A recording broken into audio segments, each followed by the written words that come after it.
రామ్ గోపాల్ వర్మ ఎలా అంటే పరిచయం, నేను సూపర్ హిట్ అని దిక్కుమాలిన కథ అని రాశాను ఒకటి. సూపర్ హిట్ అని దిక్కుమాలిన కథ. నేను ఇందాకే చెప్పాను, పరుగో పొరుగని ఎవడు పెట్టడు, ఇలాంటి టైటిల్ కూడా ఒక నవలకు పెట్టడు. ఇది సినిమాల మీద సెటైర్. ఒకరోజు అది పబ్లిష్ అయిన తర్వాత వెతుక్కుంటూ వచ్చాడు రామ్ గోపాల్ వర్మ మా ఇల్లు. ఏది మీ దగ్గరికి? మా ఇల్లు వెతుకుని వచ్చి ఈ నవల రాసి. అంటే అప్పటికి శివ సినిమా రిలీజ్ అయిందా? శివ రిలీజ్ అవ్వలేదు, షూటింగ్లో ఉందో ఏదో అయింది. అతను నన్ను చూడాలనిపించింది అతనికి. ఇది రాసినవాడు అసలు ఎలా ఉంటాడు, ఈ లెవెల్లో రాసినవాడు ఎలా ఉంటాడో చూడాలనిపించి నేను వచ్చాను అని చూసి నాతో బాగా మాట్లాడి వెళ్ళిపోయాడు. తర్వాత మేము టచ్లో ఉన్నాం, మాట్లాడాడు, చాలా మెచ్చుకున్నాడు. అసలు మీరు ఇలా ఉంటారని అనుకోలేదు, మీరు లాల్చీ పైజామా వేసుకుని పెద్ద పొట్ట వేసుకుని పొట్టిగా మెడకి ఒక భుజానికి ఒక సంచి తగిలించుకుని అలా ఉంటారనుకున్నాను, కానీ మీరు నవల చదివితే మీరు ఇలా ఉన్నారన్నాడు. అంత బాగా మాట్లాడాడు. తర్వాత మనీ సినిమాకి కార్టూన్స్ కోసం నా దగ్గర వచ్చాడు. మనీ సినిమాకి 24 షీటర్స్ సినిమా అనగానే ఎవరన్నా సినిమా వాళ్ళని పెట్టుకుంటారు అక్కడ. జయసుధ వీళ్ళందరూ ఉన్నారు కదా, పరేష్ రావల్ వాళ్ళందరూ ఉన్నారు కదా, జేడి చక్రవర్తి, ఇలా అది వదిలేసి నా కార్టూన్స్తోనే పబ్లిసిటీ చేశాడు అతను మనీ సినిమాకి. తర్వాత క్షణక్షణ సినిమా కోసం నా దగ్గరికి వచ్చాడు. అతను శివనాగేశ్వర వీళ్ళందరూ వచ్చారు నా దగ్గర మా ఇంటికి. వస్తే అప్పుడు క్షణక్షణం అయితే నేను రిఫ్యూజ్ చేశాను, వద్దన్నాను నేను. క్షణక్షణ సినిమా శ్రీదేవి ఉంది, వెంకటేష్ ఉన్నాడు, మీరు నా కార్టూన్స్ వేస్తానంటారు ఏంటి అని అన్నాను. అంటే లేదు మీ కార్టూన్స్ 25 మనీలాగా వేస్తానన్నాడు. క్షణక్షణం అనే మీనింగ్ వచ్చేలాగా నాకు కార్టూన్స్ కావాలన్నాడు. నేను రిలక్టెంట్గా ఉన్నాను. అదేంటి శ్రీదేవి గ్లామర్ని పెట్టుకుని ఇదేంటండి మీరు అని అన్నాను. నాకు కావాలి, మొండిగా వాదించాడు, నాకు కావాలి. చివరికి ఒక స్టేజ్లో అతను నాకు కావాలి, మీరు ఇస్తారా ఎవరా, నాకు కావాలి, మీ కార్టూన్సే కావాలి, నీ కర్మలే అనుకున్నాను.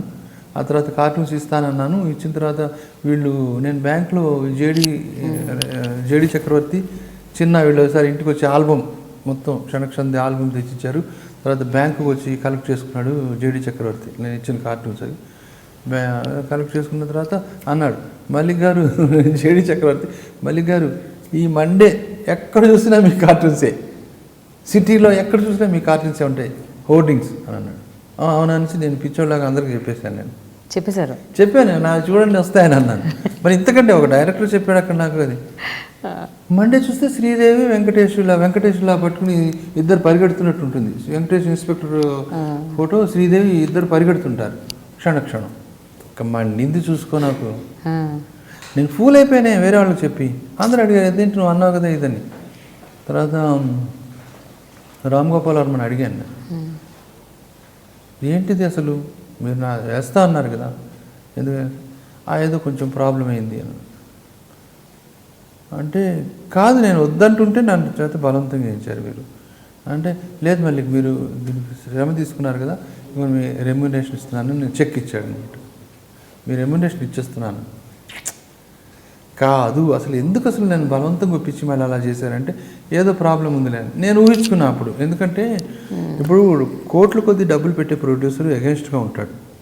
ఇప్పుడు నేనే అన్నాను శ్రీదేవిని పెట్టకుండా ఎందుకని, ఆ ప్రొడ్యూసర్ ఫీల్ అయిపోయి ఉంటాడు కదా, అదేంటి శ్రీదేవి కాకుండా మళ్ళీ కార్టూన్ పెడతానంటే పోస్టర్ మీద అనేసి ఏమన్నా జరుగుండొచ్చు. అది అతను చెప్పలే కానీ నేను ఊహించాను. పెద్ద ఆయనకి గొడవ ఉంటుంది ఈ విషయంలో. సో ఇంక ఇది వచ్చిందని. సో ఆ చెక్కు సరే ఇంక చాలా ప్లీజ్ తీసుకొని చాలా బతిలాడి ఆ చేతిలో పెట్టి చూస్తే అందులో వర్మ క్రియేషన్స్ అని ఉంది చెక్ మీద. ఇది వర్మ క్రియేషన్స్ అనేది, నాకు దుర్గా ఆర్ట్స్ కావాలి, ఇది ఈ చెక్కు మీది, నాకు నేను పనిచేసింది దుర్గా ఆర్ట్స్ అని అన్నాను. పర్లేదు ఏదైతే మీ డబ్బులు మీరు తీసుకోండి, నాకు దుర్గా ఆర్ట్స్ చెక్ కావాలన్నాను. కాదండి మీరు ఏదైతేనేంటి, నేను ఇక్కడ వర్మ క్రియేషన్స్ అనేది నాకు దుర్గా ఆర్ట్స్ కావాలన్నాను. ఏదైతేనేంటి మీకు మిమ్మల్ని నేను కదా ఉపయోగించుకున్నాను, మీరు పర్సనల్గా ఉపయోగించుకోలేదు, దుర్గా ఆర్ట్స్ కోసం ఉపయోగించుకున్నాను, నాకు దుర్గా ఆర్ట్స్ చెక్ ఇస్తేనే నేను తీసుకుంటాను. లేదు ఇది తీసుకున్నాను. అప్పుడు శివనాగేశ్వర కూడా మేము ముగ్గురు ఉన్నాం, శివనాగేశ్వర కూడా ఉన్నాడు సాక్షి. ఇప్పుడు నేను చెప్తున్న దానికి మాట్లాడలేదని, వేరే వాటికి సాక్షి ఉండకపోవచ్చు.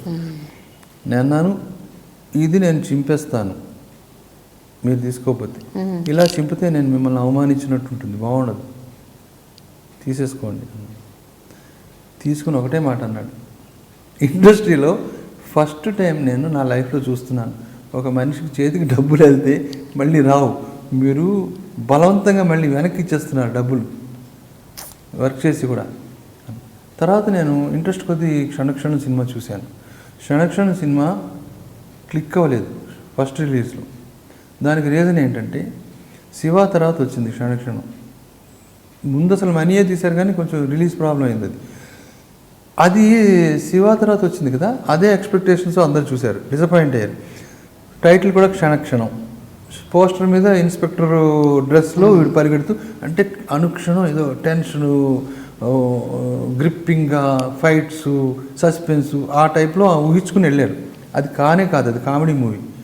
అప్పుడు అనుకున్నాను really Ram Gopal Varma very very genius.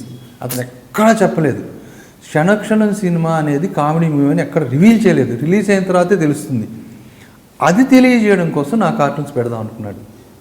క్షణక్షణం cinema comedy movie అని నా కార్టూన్స్ ద్వారా తెలియజేయదలుచుకున్నాడు అతను. అతను బాగా ఆలోచించాడు, అతను కరెక్ట్గా ఆలోచించాడు. నా కార్టూన్స్తో వెళ్ళుంటే అది హిట్ అయి ఉండేది. ఎందుకంటే ప్రిపేర్ అవుతారు, ఓహో ఇదేదో కామెడీలా ఉందని. అందరూ వేరే విధంగా ఊహించుకుని చూడడం వల్ల అది ఇదైంది. కానీ సెకండ్ రిలీజ్ బంపర్ హిట్ అయింది. రామ్ గోపాల్ వర్మ తీసిన అద్భుతమైన సినిమాల్లో క్షణక్షణం ఒకటి. అది ఆ తర్వాత ఆయన సినిమాలకి ఏమన్నా పని చేశారండి పోనీ? కనీసం ఆ తర్వాత అయినా నేను చెప్తున్నా, రామ్ గోపాల్ వర్మని చాలా క్లోజ్గా అబ్జర్వ్ చేశాను నేను. అతను ఆ క్షణంలో ఏమనిపిస్తే అది మాట్లాడేస్తాడు అంతే. నేనంటే ఇప్పుడు కూడా చెప్తున్నాను, నేనంటే చాలా అభిమానం. మీరు వెళ్ళి అడిగి చూడండి, మళ్ళీకి తెలుసా అంటే మా ఆఫీస్ నుంచి ఇంటర్వ్యూ చేయడానికి కానీ వేరే వాళ్ళు కానీ వెళ్ళినప్పుడు నేను మళ్ళీకి అభిమాని అని ఎంతోమందితో చెప్పాడు రామ్ గోపాల్ వర్మ. నేనంటే మంచి రిగార్డ్ ఉంది ఆయనకి.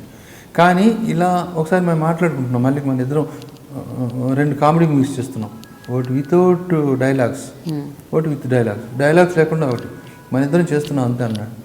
ఆ రోజు ఇప్పటిదాకా ఇది జరిగి 20 ఏళ్ళు దాటిపోయింది. 20 ఇయర్స్ ఇతను నాకు చెప్పి 20 ఇయర్స్ దాటిపోయింది. ఆ తర్వాత బాంబే వెళ్ళిపోయాడు. కానీ మధ్య మధ్యలో మీరు కదిలించారా మరి ఆ టాపిక్ మళ్ళీ ఎప్పుడు? మా తల్లి ఆయన బాంబే వెళ్ళిపోయాడు చెప్పిన తర్వాత. బాంబే వెళ్ళిపోయి 15 ఏళ్ళ తర్వాత హైదరాబాద్కి వచ్చి ఇప్పుడు తెలుగు సినిమాలు తీస్తున్నాడు. ఆ తర్వాత ఎలాగోకలా మా మధ్య కాంటాక్ట్స్ లేవు, ఎలాగోకలా నా నెంబర్ సంపాదించి నేను ఇంతే అనేది బుక్ రాశాడు.